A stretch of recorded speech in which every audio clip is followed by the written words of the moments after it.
সুপ্রিয় দর্শক আসসালামু আলাইকুম। রিফা রান্না রেসিপি থেকে সবাইকে স্বাগতম।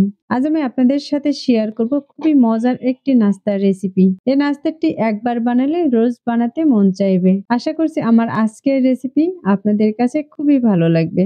রেসিপি ভালো লাগলে ভিডিওতে অবশ্যই একটি লাইক দিয়ে দিবেন। আর বেশি বেশি শেয়ার দিয়ে অন্যদের দেখার সুযোগ করে দিবেন। আমার চ্যানেলটি এখনো সাবস্ক্রাইব করে না থাকলে চ্যানেলটি সাবস্ক্রাইব করে বেল আইকনটি অন করে রাখবেন। তাহলে আমি নতুন কোনো রেসিপি আপলোড দেওয়ার সাথে সাথে আপনার কাছে পৌঁছে যাবে। তাহলে আর কথা না বাড়িয়ে এবার চলে যাচ্ছি মূল রেসিপিতে। আজকের এই রেসিপিটি বানানোর জন্য আমি এখানে নিয়েছি ১টি ডিম। আজকের এই নাস্তাটি আমি ১টি ডিম দিয়ে তৈরি করে দেখাবো। ডিমটাকে আমি একটি হ্যান্ড উইচ দিয়ে ভালোভাবে ফেটিয়ে নিব। আমার এ পর্যায়ে ডিমটা ফেটানো হয়ে গেছে। এখন এর মধ্যে দিয়ে দিচ্ছি সামান্য পরিমাণে লবণ। লবণটা দিয়ে এই ডিমটাকে আমি আবারও ফেটিয়ে নিচ্ছি। লবণ আর ডিমটাকে আমি ভালোভাবে মিশিয়ে নিয়েছি। এখন এর মাঝে দিয়ে দিচ্ছি ১ চা চামচ ইস্ট। এই ইস্টটা কিন্তু যেকোনো মুদির দোকান থেকে কিনে নিতে পারবেন।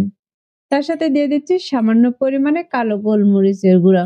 গোলমরিচের গুঁড়োটা যদি না থাকে তাহলে ২ টো গোলমরিচ ভালোভাবে থেতো করে দিতে পারেন। এবার সবগুলোকে আমি ভালোভাবে ডিমের সাথে মিশিয়ে নিব। এ পর্যায়ে আমি ডিমের সাথে ভালোভাবে মিশিয়ে নিয়েছি। আর এর মাঝে দিয়ে দিচ্ছি ১ কাপ পরিমাণে আটা। আমরা রেগুলার যে রুটি বানাই সে আটাটাই কিন্তু আমি এখানে নিয়েছি। এবার আটাটা দিয়ে আমি ডিমের সাথে ভালোভাবে মিশিয়ে নিব।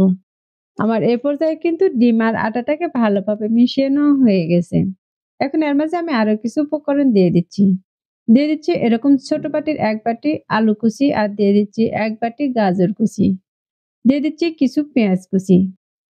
এখন এর মধ্যে দিয়ে দিচ্ছি কিছু কাঁচামরিচ কুচি। এখন সবগুলোকে আমি একটি হ্যান্ড উইচ দিয়ে ভালোভাবে মিশিয়ে নিব। এই আলু আর গাজরটা কিন্তু একদম মিহি করে কুচি করে নিতে হবে। যতটা কুচি করতে পারেন ততটাই কিন্তু কুচি করে নিতে হবে। এখন এর মধ্যে দিয়ে দিচ্ছি পরিমাণ মতো পানি। পানি দিয়ে এটাকে ভালোভাবে মাখিয়ে নিব আর একটি ব্যাটার তৈরি করে নিব। এটা কিন্তু খুব পাতলা ব্যাটার তৈরি করব না। একটু ভারী করে এই ব্যাটারটাকে তৈরি করে নিব। ঠিক আছে? আমি কিন্তু এটাকে ভালোভাবে মিশিয়ে নিয়েছি আর মিশিয়ে কিন্তু এটাকে একটি ঘন ব্যাটার তৈরি করে নিয়েছি। আর কতটুকু ঘন রেখেছি তা দেখে কিন্তু বুঝতেই পারতেছেন। এখন আমি এর ভিতর থেকে হ্যান্ডউইচটাকে উঠিয়ে নিচ্ছি। আর একটি ঢাকনা দিয়ে ঢেকে রেখে দিচ্ছি ৫ মিনিটের মতো। এবার আমি ৫ মিনিট পর ঢাকনাটাকে সরিয়ে নিচ্ছি। আর এ পর্যায়ে দেখতে পাচ্ছেন এগুলো কিন্তু খুব ভালোভাবে সেট হয়ে গেছে। এখন এগুলোকে একটি চামচ দিয়ে আবার একটু মিশিয়ে নিব। রেস্টে রাখার কারণে কিন্তু এই ব্যাটারটা আগের চেয়ে আরো অনেকটাই ঘন হয়ে এসেছে।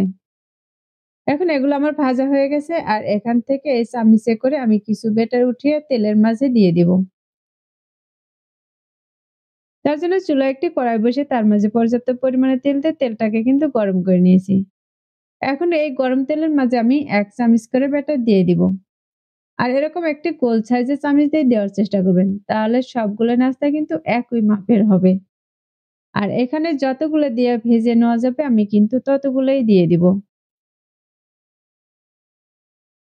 এগুলোকে একটু সাইড করে একটু জায়গা করে নিচ্ছি আরেকটি দেওয়ার জন্য। আমি এখানে যতগুলো দেওয়া যাবে ততগুলো দিয়ে দিয়েছি। আর যখন এগুলোর একপাশে একটু কালার চলে আসবে তখন এগুলোকে কিন্তু উল্টিয়ে নিব। এখন এই নাস্তাগুলোর গায়ে কিন্তু একটু কালার চলে এসেছে। এখন আমি এগুলোকে উল্টিয়ে নিচ্ছি।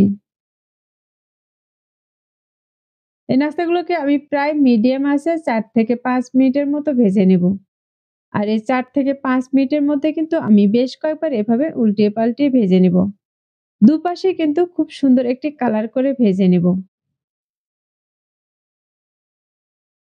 এই নাস্তাগুলোর গায়ে কিন্তু দুপাশে খুব সুন্দর একটি কালার চলে এসেছে। এই পর্যায়ে এগুলো কিন্তু ভাজা হয়ে গেছে। এখন একটি ছাঁকনি দিয়ে এগুলোকে তেল ঝরিয়ে উঠিয়ে নিব।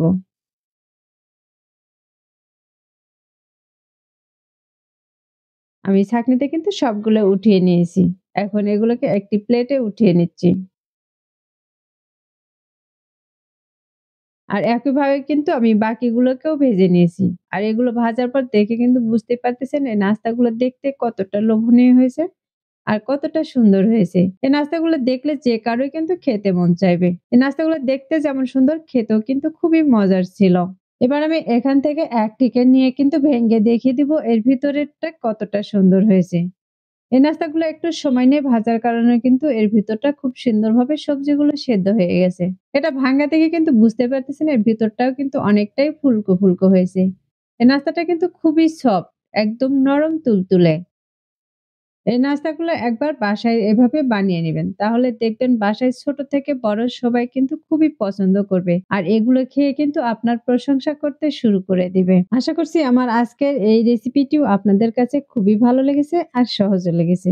রেসিপিটি ভালো লাগলে ভিডিওতে অবশ্যই একটি লাইক দিয়ে শেয়ার করার অনুরোধ রইল। আর যারা আমার চ্যানেলটি এখনো সাবস্ক্রাইব করেনি তাদেরকে চ্যানেলটি সাবস্ক্রাইব করার অনুরোধ রইল।